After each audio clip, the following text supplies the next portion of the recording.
Et salut tout le monde, j'espère que vous allez bien. Aujourd'hui on se retrouve dans une nouvelle vidéo YouTube. Tu l'auras vu si tu me suis depuis un moment ou si tu as déjà vu les anciennes vidéos. Il y a eu plusieurs vidéos sur un projet. En gros, j'ai acheté une Ford Focus ST et mon but c'était de la restaurer. Je peux enfin te dire que de 1, c'est la fin de la restauration, et de 2, je te présente aujourd'hui cette très belle Focus ST MK2. C'est parti.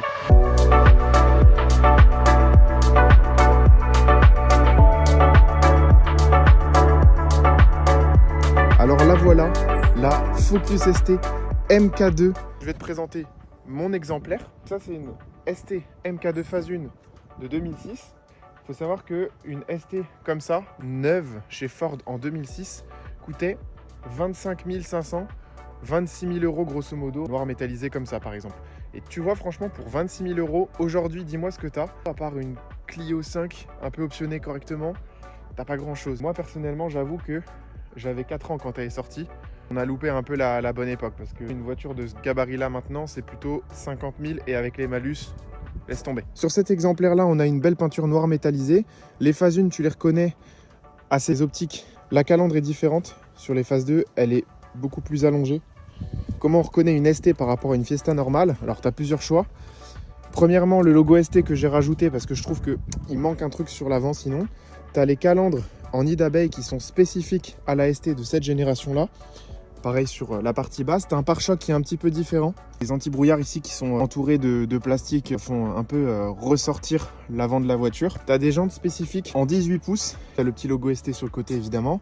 Les bas de caisse sont un peu plus énervés que sur une version normale. Sur la partie arrière, tu vas retrouver un becquet de coffre qui franchement n'est pas exubérant contrairement par exemple à la Focus RS où l'aileron est vraiment énorme. Donc, cette voiture a une forme un peu particulière qui ne plaît pas à tout le monde, tu vois, c'est vraiment un coupé mais très gros sur la partie arrière. On a la double sortie d'échappement, tu le verras pendant l'essai, ça fait pas un son non plus monstrueux. Puis on retrouve également un bouclier arrière un peu différent avec, tu vois, des petites nervures sur ce côté-là. On va regarder un peu le coffre qui est franchement très grand. Je suis parti en vacances, tu peux mettre 2 grosses valises, même 4 en termes de hauteur. Franchement, quand tu fais des grands trajets, que tu veux partir en vacances, c'est vraiment, vraiment appréciable. Alors, je dis ça à toute proportion gardée parce que tu vas voir la consommation d'essence, elle te donne pas forcément envie de faire des grands trajets avec. Je te mets une image ici de la 5 portes, je suis vraiment pas fan. Pour moi, si j'en achetais une, c'était pour la configuration et clairement parce que c'était un coupé. Voilà, je te montre l'intérieur. Donc, bon, tu as beaucoup de plastique, ça reste une Ford. Mais, regarde-moi ces beaux sièges semi-baquets et carreaux qui maintient très bien, mais comme tu peux le voir, qui est très moelleux. Et franchement, pour faire de la route, j'avoue que les sièges sont extrêmement confortables. Tu as un petit logo ST sur le volant et tu as également le volant qui est garni de cuir. Ici perforé la boîte 6 avec un petit pommeau en cuir. Ici les manomètres de pression turbo, de température, de pression d'huile. Tu peux avoir plusieurs configurations. Il y a le orange dehors, il y a le blanc, il y a le noir. Il y avait plusieurs couleurs. Et à l'intérieur, tu pouvais choisir entre les sièges en cuir, qui d'ailleurs étaient chauffants de mémoire, ou des sièges tissus. Moi j'ai des sièges noirs et orange. Il y en a qui ont les sièges tout noirs, d'autres qui ont les sièges gris, d'autres qui ont les sièges bleus, d'autres qui ont les sièges rouges. Après avoir ouvert le capot par ici, ce qui est très peu pratique parce que quand tu as la voiture qui est démarrée et que tu as besoin d'entendre un bruit, quelque chose dans le moteur, tu es obligé d'abord d'éteindre, venir ouvrir ton moteur, etc. C'est un peu chiant. Mais on est devant la pièce maîtresse de cette voiture, le 5 cylindres Duratec. Donc c'est un moteur Volvo d'origine. C'est la première Focus équipée d'un 5 cylindres. C'est bien un 2,5 litres, c'est bien un 5 cylindres turbo qui sort du coup 225 chevaux. Je crois de mémoire 320 ou 330 Nm de couple. Je m'en sépare du coup dans quelques jours, d'où la vidéo finale de ce projet-là. On va aller faire un essai tout de suite parce que je pense que c'est ce qui t'intéresse le plus. Je te montre le son à l'échappement et après on est parti.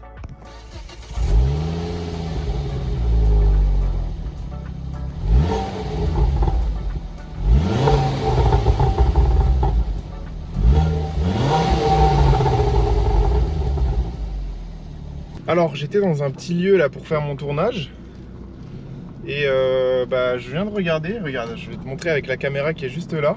On a une petite Focus RS, les MK3 si je dis pas de bêtises, qui sont du coup uniquement en 5 portes. Il a les beaux baquets et carreaux là, elle est très belle sa voiture, franchement. Donc du coup nous voilà dans la Focus ST. Voilà, je voulais On va vous faire une vidéo sur cette voiture avant de m'en séparer. Parce qu'en fait, c'est une voiture qui, pour moi, je trouve, est sous-cotée. On n'en voit pas beaucoup. C'est une voiture qui, pour le budget, est quasiment imbattable. Je t'explique. Aujourd'hui, si tu veux trouver une voiture en dessous de 10 000 euros, ou autour de 10 000 euros, t'as pas beaucoup de choix. Quand je parle de voiture sportive, évidemment, t'as pas beaucoup de choix. Clio 4RS, trop cher. Ça vaut beaucoup plus que ça. C'est une boîte auto. Et clairement, je trouve, en tout cas pour en avoir essayé, que c'est une très bonne voiture. Mais est-ce que ça vaut vraiment de 14 000? Non. Après, t'as la Clio 3RS. Problème de boîte de vitesse. C'est un Atmo, donc franchement, c'est pas le truc qui pousse le plus. Et en plus de ça, une Clio 3RS propre, maintenant, t'en trouves difficilement en dessous de 11, 12, 13 000 euros. Les gens abusent totalement. Ensuite, tu peux avoir quoi? Peut-être une Polo GTI, moins puissant quand même. Fiesta ST, 182 chevaux. En termes de performance, d'accélération, etc., peut-être un peu en dessous. Tu as peut-être des Golf GTI, Golf 5, Golf 6, je pense qu'on est au-dessus, mais Golf 5 GTI, ça doit pouvoir se trouver. Moi, j'ai pas essayé la Golf 5 GTI, donc je peux pas dire si c'est une bonne voiture ou pas. Je préfère pas dire des choses dessus, mais même en termes de look, il n'y a pas beaucoup de concurrence pour cette Focus ST, et c'est pour ça que j'ai acheté, c'est que t'en vois pas beaucoup. Moi, j'aime bien les voitures où t'en vois pas une à tous les coins de rue, et en plus de ça, c'est une voiture qui est finalement plutôt rare. Un départ arrêté, on va partir en deux parce que on sait jamais. Allez.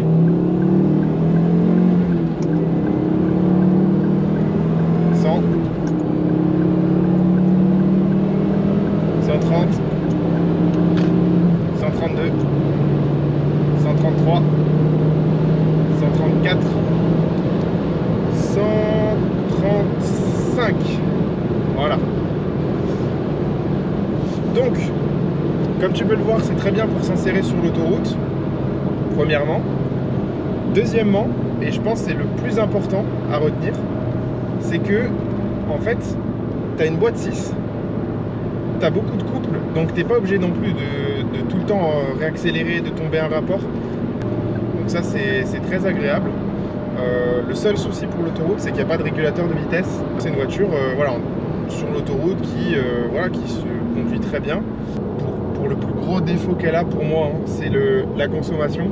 Alors je vais te dire, là, j'ai remis à zéro il y a presque 1000 km, il y a 982 km. J'ai remis à zéro le compteur. On a une conso moyenne de 13 litres au 100. 13 litres au 100 sur les 1000 derniers kilomètres. Rendez-vous compte, c'est quand même énorme. 13 litres au 100, en sachant que, je préfère le dire, je ne roule pas vite. Là, j'ai fait une accélération au péage, ça s'arrête là. Je fais quasiment jamais d'accélération. C'est une voiture que j'utilise un peu tous les jours pour aller au boulot, etc. Donc, forcément, il y a beaucoup de villes et il y a aussi beaucoup de bouchons. Mais à un moment donné, t'imagines quand même la consommation du truc. 13 litres au 100. En conso mixte, quand tu regardes sur internet, ils te mettent 9 litres 3. Ça se rapproche de la vérité, mais pas pour une conso mixte. Ça se rapproche de la vérité pour une conso full autoroute. Si tu fais que de l'autoroute, qu'il n'y a pas de bouchon, que tu te fais 1000 km et que tu restes en 6ème et que tu restes à 110, 130, là oui, tu peux te rapprocher des 9 litres 3, 9 litres 5. En vrai, tu es autour de 9 litres 5, 10 litres. Mais par contre, dès que tu appuies sur l'accélérateur, c'est pas possible. Ou dès que tu es dans les bouchons, ou dès que tu es en ville, etc., dès qu'il y a des redémarrages, etc., là, tu es à au moins entre 11 et 13 litres. Et si tu tapes vraiment dans la voiture, si tu te fais une sortie circuit ou dans les belles routes de montagne, etc., là, tu montes vite entre 15 et 17 litres. Ce qui fait quand même beaucoup, je trouve, pour une voiture qui, en termes de puissance, en a sous la pédale, mais qui n'est pas non plus un truc choquant. Je veux dire, on n'est pas sur un foudre de guerre, on n'est pas sur une voiture modifiée ou quoi que ce soit. C'est quand même une conso un peu hard, tu vois. Je pense que quelqu'un qui veut acheter ça, il faut avoir les moyens de mettre de l'essence parce que c'est des voitures qui en plus sont pas trop conseillées à l'éthanol. Je trouve que ça fait quand même un gros budget. En assurance, on n'est pas forcément excessif en prix, pourtant on a 15 chevaux fiscaux, parce que ça reste un gros moteur, mais c'est pas excessif en prix parce qu'en fait, c'est une voiture de 2005. Et c'est une voiture que clairement, c'est assez rare, donc c'est pas des voitures forcément cramées par l'assurance en termes d'accidentalité, etc. Moi, la courtière, clairement, quand je lui ai dit que j'allais devoir assurer une voiture, je lui ai dit oui, alors c'est une Ford, Focus, tac tac, je lui donne l'IMAT et tout. Et elle me dit puissance fiscale, je dis 15.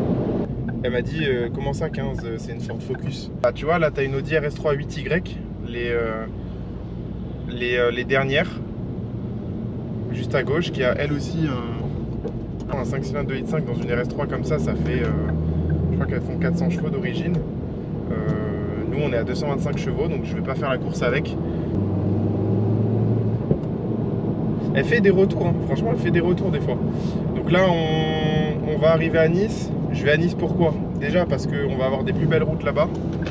Et aller chercher mon pote Alex Gary, que tu connais peut-être sur les réseaux sociaux, notamment YouTube, TikTok, Instagram, etc. Mais YouTube il fait des présentations de voitures, donc je te mets d'ailleurs sa chaîne parce que tu vas retrouver une vidéo sur ma petite Focus ST sur sa chaîne YouTube. Là on a quelques petites routes sympas. Et tu vas voir que sur les petites routes, comme il y a énormément de couples, alors c'est très bien, mais le problème c'est qu'en fait le temps que ton turbo il charge bien, etc., t'es vite au virage d'après. Donc tu vas le voir.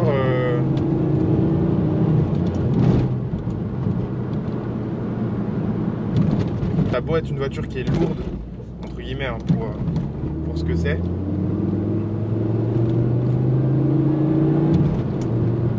La direction, elle est bien. Il faut savoir que sur cette voiture-là, ils avaient mis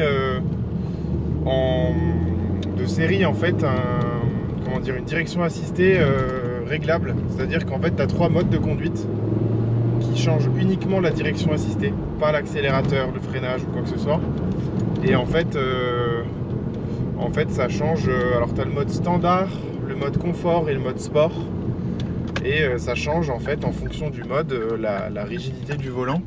Moi je le laisse tout le temps en standard, mais en mode sport ou en mode confort il est à peine plus rigide ou à peine plus confortable. La différence elle n'est pas énorme, clairement. Et le volant dans tous les cas il est jamais très lourd ou très léger, il est bien. Moi je trouve que la direction elle est bien. Disons que la voiture est quand même posée par terre, on a des gros pneus, hein. J'ai pas la dimension en tête, mais on a des gros pneus. Donc ça aide à motricer.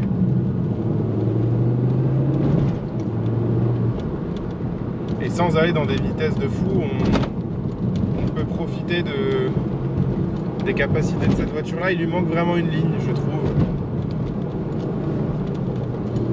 Mais bon, on se plaint toujours de ce qu'on n'a pas, hein. Elle est un peu défoncée. Au moins on a une route où il n'y a personne dessus. Après en capacité de freinage, je trouve qu'il manque quelque chose. Je pense que ça peut se régler, mais d'origine je trouve les freins sont pas top. T'as pas un mordant initial de fou. Ce qui fait que du coup c'est un peu chiant parce que quand tu veux rouler fort, en fait quand tu roules fort, t'as envie de pouvoir freiner s'il y a besoin, quoi. C'est aussi un peu dépendamment de ce que vous voulez faire avec votre voiture. Si vous faites un peu de la route, que la conso vous fait pas peur, Focus ST. Si vous voulez une voiture confortable pour emmener madame, etc., Focus ST. Par contre, si vous voulez une voiture avec un bon châssis, un peu plus raide, plus de mordant, etc., peut-être prendre une Fiesta ST. Voilà, ça dépend aussi des goûts de chacun. Il y a le design qui rentre en jeu aussi. Moi, la Focus ST, je m'y suis fait au design, j'aime bien. Maintenant, de là à dire que je trouve ma voiture trop belle, non, tu vois. C'est un peu quelque chose que les gens n'apprécient pas toujours aussi sur la Focus ST. C'est vrai que le design est particulier. Vous avez une grosse voiture, mais qui est coupée et qui, du coup, sur l'arrière, redescend beaucoup. Ça c'est un truc qui dépend vraiment de vos goûts à vous. Voilà. Mais sinon, franchement, c'est une très bonne voiture. L'avantage dont j'ai pas parlé, c'est que les pièces de Ford se trouvent très facilement. Il y a beaucoup de pièces qui sont les mêmes que sur une Fiesta, une Focus pardon, de ces époques-là. Et même tu as des pièces qui se partagent avec des Ford C-Max, tu vois, des trucs qui n'ont rien à voir. Donc ça c'est cool. À part les choses spécifiques à la ST, les trains roulants, etc. sont évidemment différents. l'esthétique, les jantes, etc. sont différents, mais par exemple tu as un problème avec ton phare, je sais pas, ils sont trop ternes, tu n'arrives pas à les rénover, ou tu as envie de les changer, ou peu importe. Premièrement, tu peux trouver des phares très facilement d'occasion, parce que des Focus de cette génération-là, il y en a beaucoup et c'est les mêmes phares. Deuxièmement, tu peux aussi trouver beaucoup de pièces pour modifier ta voiture esthétiquement ou mécaniquement, parce qu'en fait c'est une voiture qui a une grosse communauté, peut-être pas en France, même s'il y a quand même des gens qui aiment beaucoup cette voiture-là, mais c'est une communauté notamment anglaise et allemande qui est vraiment très très très haute. Et du coup en fait tu as beaucoup de mecs qui font des pièces un peu spécifiques. Moi je voulais la garder d'origine, c'est une voiture que vous avez suivie, d'ailleurs si c'est pas le cas n'hésite pas à regarder mes autres vidéos sur YouTube, sur ma chaîne. La voiture a été achetée en juillet, je suis parti en vacances avec, j'ai changé beaucoup de choses, les disques et plaquettes arrière, les pneus avant, j'ai fait le joint de collecteur d'admission, on a eu une grosse surprise d'ailleurs, je te mets la vidéo juste là. Donc j'ai fait beaucoup de choses avec cette voiture, donc je suis content de la vendre, je suis content de l'avoir eu, je suis content d'avoir essayé. Et là, et bah écoutez, on va se quitter. Voilà, c'est la fin de cette petite vidéo. La nouvelle, je l'ai déjà en tête, je l'ai déjà réservée. Alors je te laisse deviner en commentaire si tu as une idée. Dis-moi en commentaire ce que tu as pensé de ce projet, de cette vidéo, de cette voiture. Et moi, bah écoute, je te souhaite une excellente journée, après-midi ou soirée. Et à bientôt.